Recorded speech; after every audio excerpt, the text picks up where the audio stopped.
Did your hair stand up on the back of your head? I have chills on me everywhere. Thank you, celebration, for the prayer for all of our hearts to increase us, Holy One. We are in a 4-part series. Well, we're on the 4th part of the series. We have one more week. Next week will be about relationship. But this week we get to discover financial well-being. And as I was taking notes this week about finances, I was making notes in my computer, and I kept saying the Infinince. It is Infinince that wants to be expressed. And every time I would type that, it would do spell check correct in finance. And I was like, okay, I like that. I like that because the Infinince is in expression as everything, is it not? Even in our finance, even in our money. So it bears worthy for us to take a moment and to look at this area and arena of our lives and see how we can create more well-being. What are the spiritual laws that operate in this dimension of our being, and how can we be aligned with them?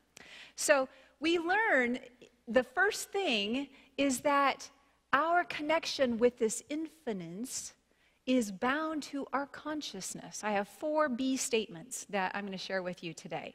The first one is to be conscious. Be conscious.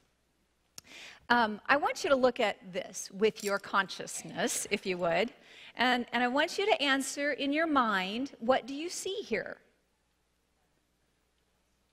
Okay? I asked this to Reverend Brian as I was leaving with this yesterday. I said, what do you see here, love? And he said, well, I see a glass of blue beads in a vase. And I said, yes, love, what else do you see here? And he said, well, I can see your cheek through it.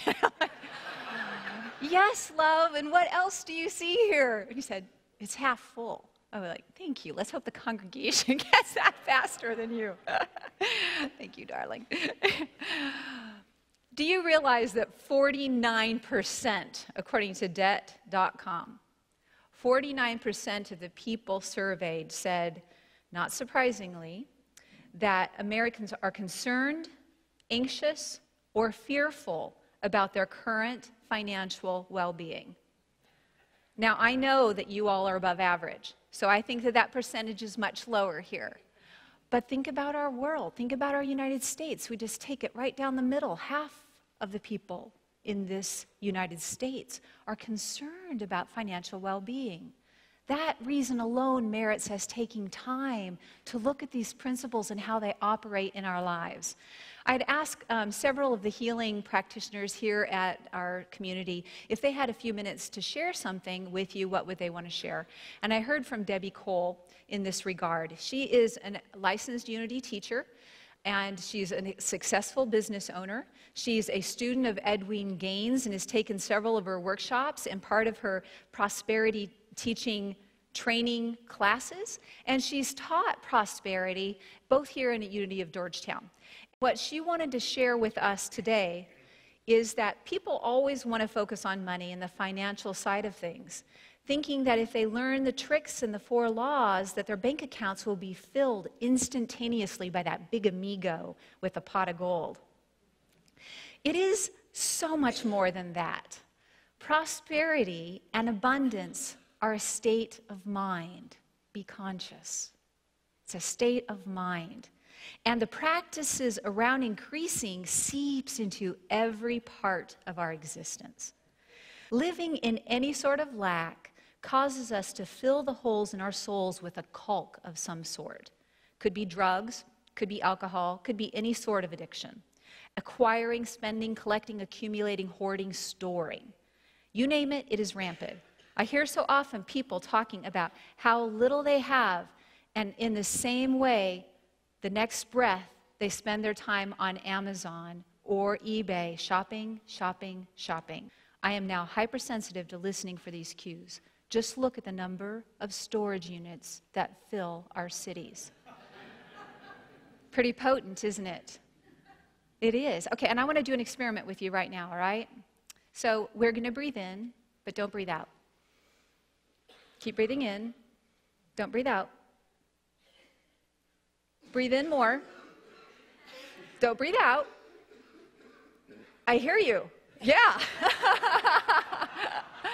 How long can we do that? How long can we receive? How much can we hold?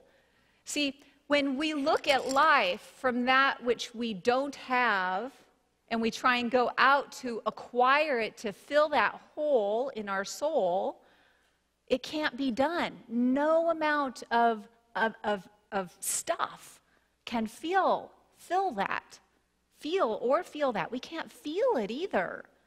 See, it's not just today that we've had this problem. It's been going on for a while.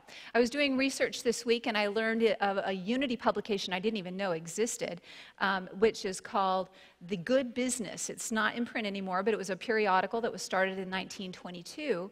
And this particular article was published in 1958. And it was a story about Henry Chapin Smith. And he was a rag picker. Does anybody know what a rag picker is? No, we don't have them in our society anymore. But in the 19th and 20th century, they used to have rag pickers, and they would go into the refuge that people threw out, and they would look for rags. They would look for pieces of paper that could be made together and to make cardboard. They would look for pieces of shards of glass so that that could be remade into glass. It was an honorable profession, but one of a pauper. And Henry lived as a pauper. He died as a pauper. He was buried as a pauper in Potter's Field. And you know what happened? They soon found out, after they had buried him, that he had a safety deposit box with over $500,000 in it. He lived as a pauper. He died as a pauper. His prosperity consciousness could not embrace. There was no amount of money that he could have had to help him to feel prosperous, to help him to feel like he had enough, because his consciousness was on what was not there. There would never be enough, ever be enough. When we hoard, when we hold, when we breathe in and don't breathe out, we are thinking there is lack. And there is not lack in spirit. There is not lack in spirit. Wherever you might be in seeing this jar, have faith. Because there's always a new thought right behind the one you currently have. One that will increase our territory, that will expand the tent, the consciousness of our minds into a broader experience. It is the way of things. It is the way of the Infinince. The prayer of Jabez, which is what Celebration just sang, says, "Oh, that you would bless me and enlarge my border." Let us that be our prayer right now. Oh, Holy Spirit, let that bless us. Expand the borders of our consciousness, that your hand might be with us. We see that going out and coming back to us, full expression. We know it is so. And the next thing that is written in that text is, "And God granted what he asked. And so too will he grant what we ask." It is the way of things.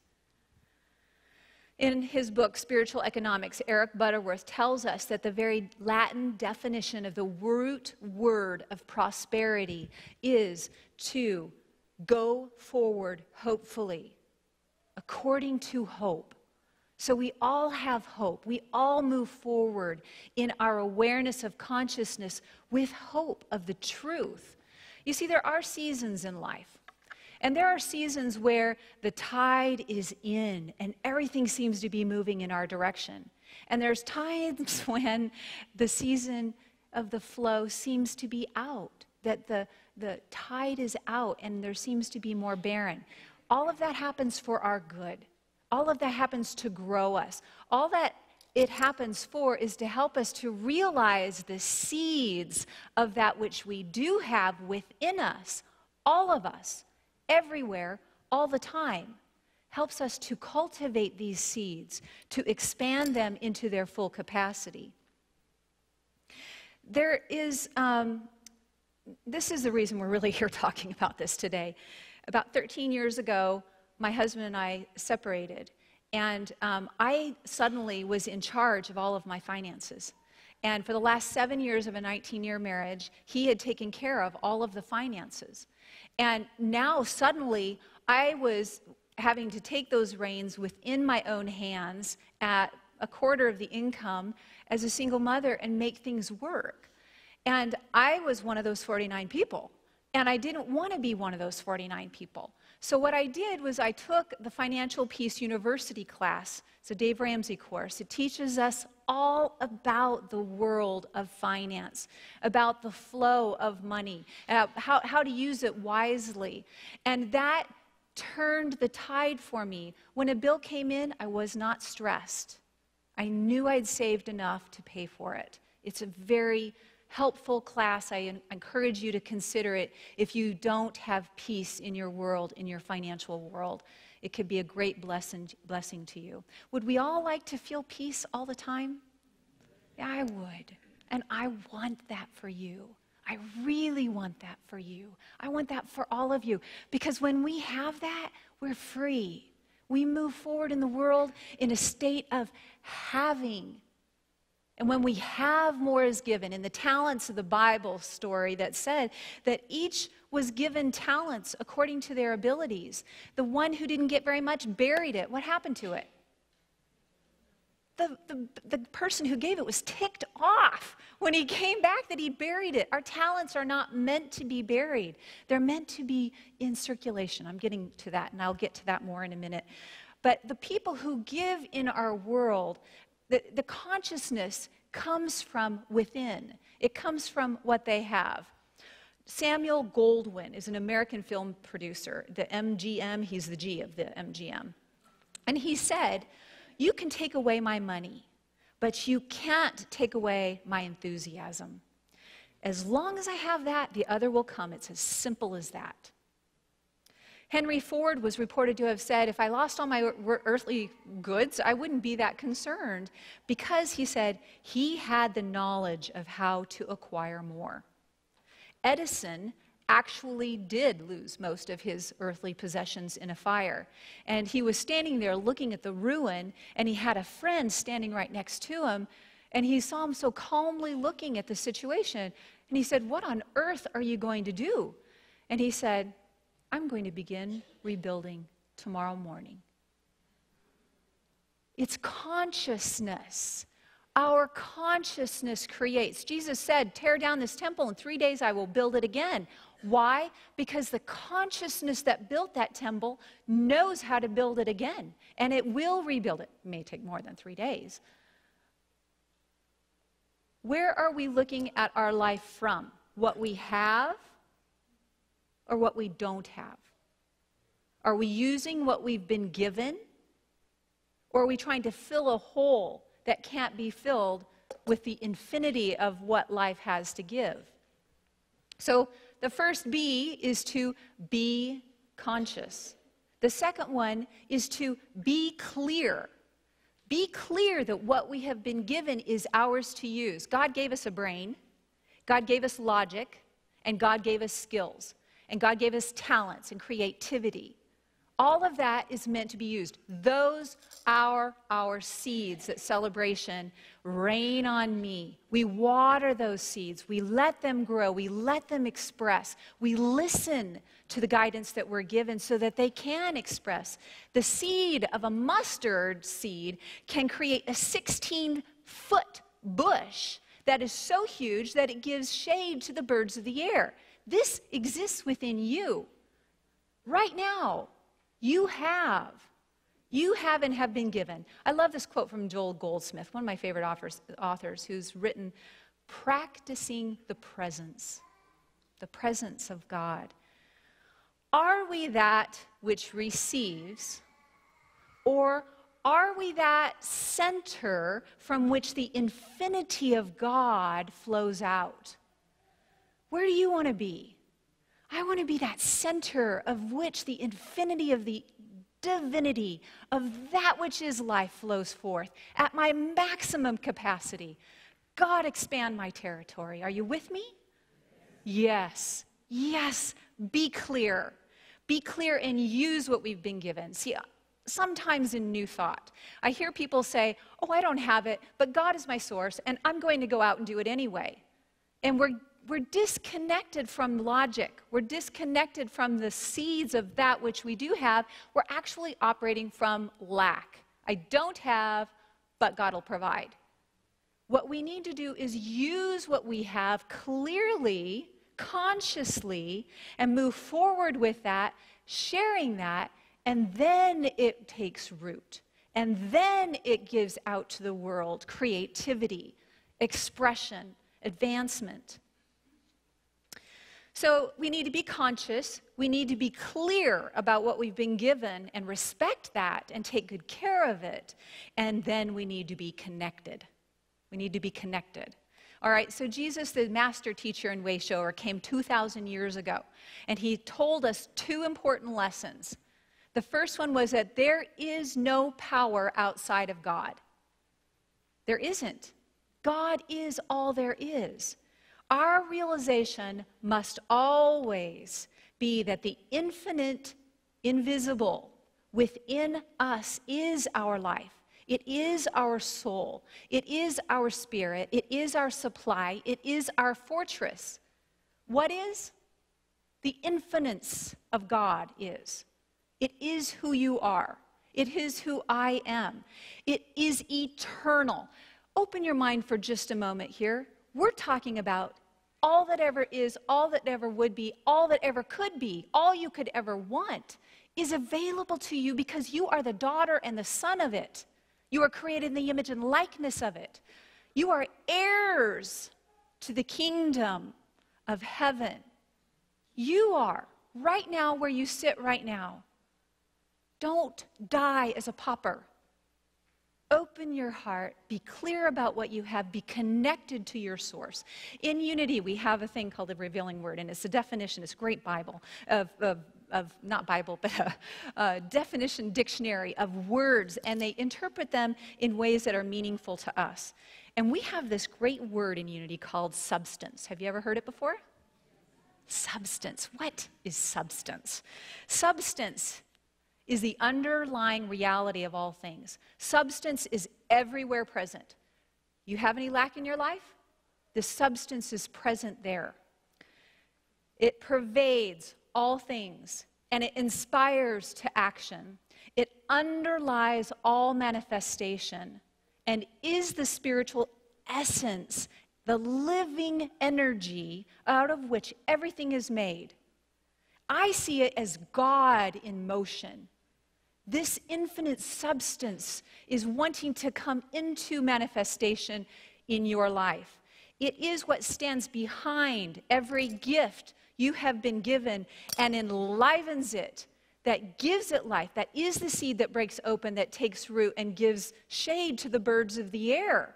That is Infinince. Let's look at nature for just a second. You go out into an orchard right now, and do you see any fruit? Would you go out and buy a pear and attach it to the tree so that tree would have fruit? No!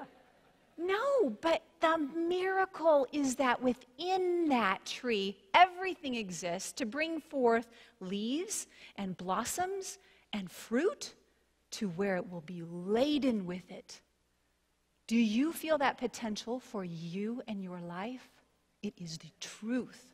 It is the truth of who you are.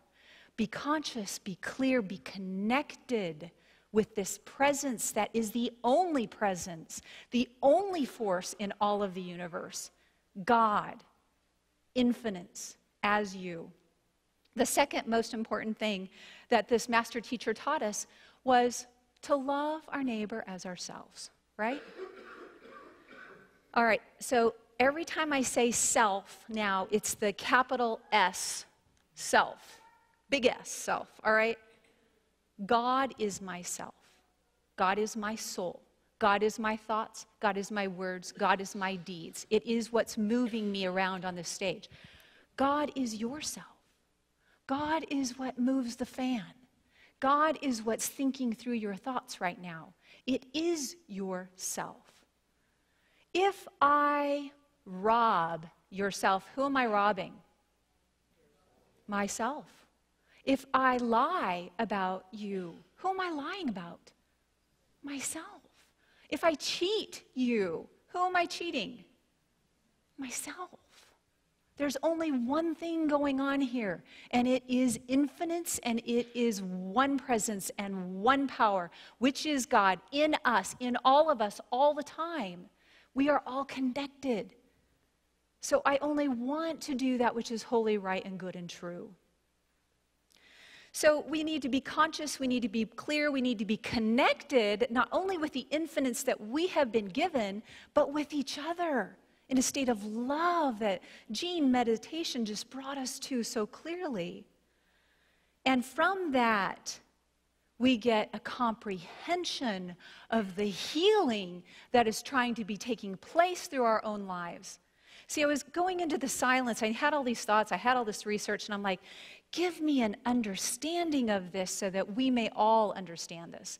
And what came to me was it is all one process.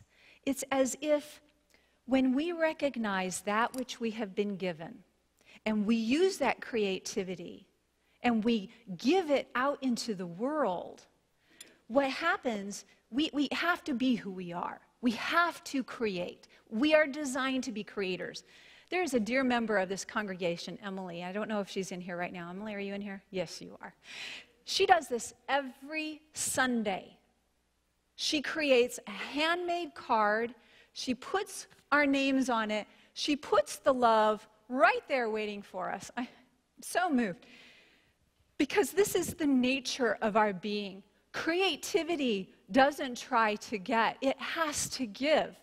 Artists give because they have to give. It's within them. That's our natural design. It's our natural design to give love, to be creative. And when we do that, when we take what we have and we share it with the world, then it comes back to us. It's all one. Just as surely as if I took a ball and I threw it against the back of the sanctuary, it would rebound back to me. You see, those who give the most in the world are the ones who get the most from the world. We look at those who are very rich within our society. Henry Ford gave us the inexpensive automobile. Edison gave us electric light so that we could see in the sanctuary here today, so that we could have a live stream. Actors and actresses give us entertainment, so they get paid a lot because we enjoy it and we want more of it. It's wonderful. Do something to make the world happier, healthier, creatively express through you what is yours to give, and then what happens naturally is it rains down on you. It can't help because we're all connected. We are all one. See, Christ, Jesus Christ, the one who expressed all of this to its fullest and maximum capacity, when they came to him with 5,000 people who were hungry, he never saw lack. No, he said, what do we have? And they brought him 5 loaves and 2 fishes. Thank you, love. 5 loaves and 2 fishes. Fantastic. I've got 5 loaves and 2 fishes. I lift it, I bless it, I thank it, I share it. I share it out with the world. And what happens? It all begins to multiply because people have other things too. Well, if you're giving, I'm giving. Let me all give. We all give. We'll have 12 baskets full of things left over afterwards because there's so much. That's the natural order of things. It's the natural order of life itself. See, Jesus Christ never walked around. It's never written in the New Testament that Jesus was looking for wealth or health or prosperity or notoriety or fame or payment. Unless I missed something. Did I miss anything? Okay. Christhood doesn't have to ask for all those things. Why? Because it is already at one with the Infinince. If you are in touch with the endless possibilities, then you need nothing. Christ is the light that shines and illumines the darkness. It is the Infinince made manifest in individuality. It is the Godhead of all that is possible flowing into manifestation through a being. That is full Christhood. I look forward to getting there and I press on towards the goal. I am not there, but I am walking in that direction. Walk with me. Walk with me as we expand our territory. Christ is the one that was the instrument through which God was able to flow forth at its fullest capacity. Try that thought on. Try that thought on in your life this week. To be that open, to be that free, to be that at one. Be conscious, be clear, be connected, be at one. With the one presence and one power, which is God the good, always present in you, coming through you. Now we need to take all this home, right? We need to remember it. So I have 4 words that start with the letter F that are all fully sanctioned for the sanctuary.